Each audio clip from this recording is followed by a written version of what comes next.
Hello everyone, we're going to start the upper body control system by creating IKs for the clavicle and for the arm. Now to start off here is we'll notice that our clavicle only has two joints. Now remember there's two different types of IKs. There's the single chain and the rotate plane, or also called SC and RP. So if we go into skeleton and go into the ikHandle tool, we can see in our current solver that we have the choice here. Now single chain doesn't have an elbow, which is this. Now, you might notice right now I can select these two perfectly. I can click one and click the last one, and that creates the IK handle.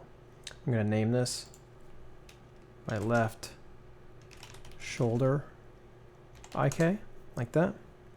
Okay, so that creates that first IK. Now, if your handle's too big or too small, we can change its display size by going into animation, IK handle size, and then adjusting it from there too. Okay, so now we have an arm which has three joints, which have an elbow, which means that when we go back into our ikHandle tool, we will be in a rotate plane solver or an RP solver. Now, before I apply this, I want to investigate this system. Now we look at here, and it's very clean right now, and it has a bend in the direction it's supposed to go. But if this actual is straight and not has a bend, it might not know what direction that it's supposed to actually bend in. Also, if it has any type of rotation values in it, it's going to try to choose that to rotate in, and it's going to cause problems. This one's fine, but for safety's sake, I want to tell it, hey, I want it to bend in this angle. So I'm going to rotate it forward, and I'm going to hold down right click. Oops, that did not do that. Let's see, try that again. Hold down right click, and I'm going to say set preferred angle, like that.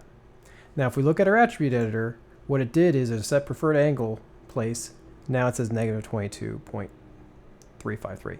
So that's the set preferred angle. Now what a common mistake students make, or novices make, is they undo this to get it back to where it was before. Undoing it wipes out the set preferred angle. So we're going to zero this out instead.